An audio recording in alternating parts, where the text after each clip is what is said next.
सुप्रभात प्यारे बच्चों। तो सबसे पहले तो हम अब बढ़ रहे हैं अपने सिलेबस की ओर और पार्ट नंबर 11 की ओर। तो इस बार हमने थोड़ा ध्यान देना है। जो कमियां पिछली बार रह गई उम्मीद करूंगी वो इस बार ना हो। तो हम आज पढ़ेंगे पाठ 11 सितारों से आगे ज्ञान सागर से। तो सबसे पहले तो बच्चों आदत डाल लो कि आपने यहाँ पर डेट ही लिखनी है, तिथि लिखिएगा सबसे पहले। और अब मैं पढ़ाना शुरू करती हूँ। तो पाठ है सितारों से आगे। कुछ नया करने की लगन और उत्साह तो लक्ष्य तक पहुँचने से कोई नहीं रोक सकता। यहाँ से करना शुरू करती हूँ। कुछ नया करने की लगन और उत्साह हो तो लक्ष्य तक पहुँचने से कोई नहीं रोक सकता। बचपन से ही, अब बच्चों देखो कितनी अच्छी बात बताई है कि आप अगर सोचते हो कुछ नया करने की और कुछ बनने की, और आप उत्साह रखते हो, हर समय को चैलेंज की तरह लेते हो, तो आपको कोई नहीं रोक सकता कि आप अपने लक्ष्य तक ना पहुँचें।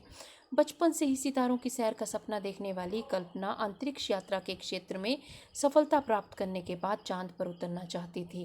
बोलो बचपन से ही वो कौन, कल्पना चावला की बात हो रही है, उसके बारे में है सारी कहानी ये। तो बचपन से ही जो कल्पना चावला थी वो सितारों की सैर करना चाहती थी और अंतरिक्ष यात्री बनना चाहती थी और यात्रा के क्षेत्र में सफलता प्राप्त करके चांद पर उतरना चाहती थी। ये उसका सपना था। बचपन से ही उसके मन में अंतरिक्ष यात्री बनने की धुन सवार थी। धुन सवार थी मतलब वे वैसा ही बनना चाहती थी।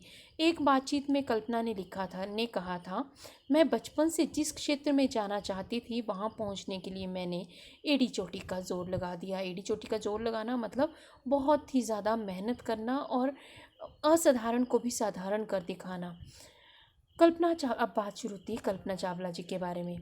कल्पना चावला का जन्म सन 1961 में हरियाणा के करनाल शहर में एक मध्यम वर्गीय परिवार में हुआ था। हरियाणा में जन्मी थी।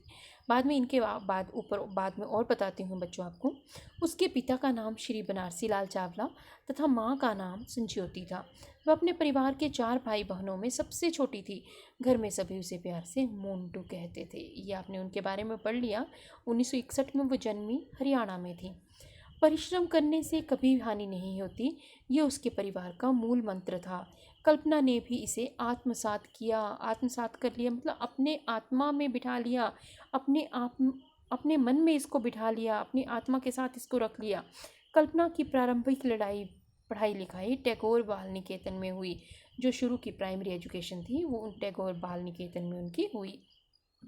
कल्पना जब 8वीं कक्षा में पहुंची तो उसने इंजीनियर बनने की इच्छा प्रकट की। 8वीं में थी तो उसको देखो आपकी तरह कक्षा में, तो उसने बोला कि मैंने इंजीनियर बनना है। और कब की बात कर रहे हैं बच्चों, देखो उसकी माँ ने अपनी बेटी की भावनाओं को समझा और आगे बढ़ने में मदद की। रूढ़ियों को तोड़ने के कल्पना के प्रयास किसी न किसी रूप में परिवार में विवाद खड़े कर देते थे। अब क्या था, रूढ़ियाँ मतलब जो हमारी समाज में बुरी बातें हैं कि लड़कियों को आगे नहीं बढ़ना है, लड़कियों को घर गृहस्थी संभालनी है।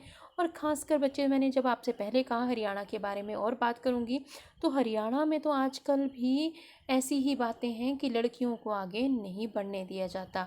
चाहे आपने बच्चों अगर पिक्चर दंगल देखी होगी ना, तो उसमें भी आपने देखा होगा दोनों बहनों की जो कहानी है दंगल में, वो भी अब उनको भी कितनी मुश्किल आई थी रूढ़ियों को तोड़ने में। तो वो तो अभी की बात है। तो कल्पना तो कितनी पुरानी बात कर रही हैं, 1961 में जन्मी थी। अपने गुरुजनों के प्रति कल्पना के मन में जो सम्मान था उसकी अभिव्यक्ति उसके ही शब्दों में, मतलब जो वो अपने टीचर्स के लिए सोचती थी उसके मन में अपने टीचर्स के लिए बहुत ज़्यादा सम्मान था। और उसने अपने शब्दों में ये लिखा था, जो व्यक्ति कुछ करते रहने के लिए उत्साहित तथा तत्पर रहता है उनसे मुझे प्रोत्साहन और प्रेरणा मिलती है।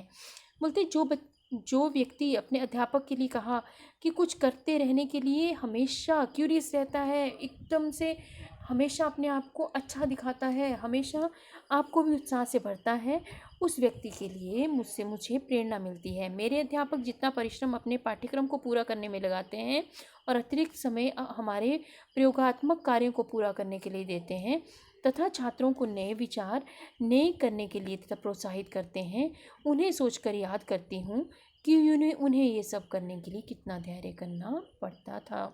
अब देखो बच्चों, यहाँ पर इन शब्दों को बोलने का मतलब इतना ही है कि एक टीचर के पास तो देखो अभी मैं आपको ये पाठ ही पढ़ा रही हूँ, तो मुझे तो आपको पता है कि ये पाठ कैसे पढ़ाना है। मैं चाहूँ तो एक दिन में सारा पाठ, सारा का सारा पाठ आपके सामने समराइज़ कर दूँ, पर भाव कैसे देना है, आप बच्चों को कैसे पढ़ाना है, आपकी समझ के अकॉर्डिंग कैसे पढ़ाना है, ये टीचर ही जानता है। ये टीचर के मन में ही बात होती है कि बच्चे कहाँ तक आपसे ले पाएंगे, ग्रहण करने की क्षमता कितनी है, बच्चों को किस तरह से समझाया जाए कि उन्हें समझ आए। तो आप शायद इस बात को समझ रहे होंगे कि कल्पना अपने गुरुजनों का बहुत ज़्यादा सम्मान करती थी। कल्पना का सबसे महत्वपूर्ण गुण था उसकी लगन और जुझारू प्रवृत्ति। प्रफुल्ल स्वभाव तथा बढ़ते निश्चय के साथ कल्पना ना तो काम करने में आलसी थी और ना ही असफलता से घबराने वाली थी। तो बच्चों, आज तक के लिए हम इतना ही पढ़ते हैं, क्योंकि आपको देखने के लिए मैंने सब्जेक्ट एनालिसिस का वीडियो भी भेजा है, उसकी ओर भी ज़रूर जाइएगा। और साथ में होमवर्क के तौर पर इस पाठ का एक सुलेख लिखिएगा, उसके बाद मैं आपको अगला होमवर्क में दूंगी। तब तक के लिए बच्चों अपना ध्यान रखें और अपना काम बिल्कुल सही तरीके से करें, और जो निर्धारित दिन है उसी दौरान अपना सारा का सारा काम भी भेजें। धन्यवाद बच्चों।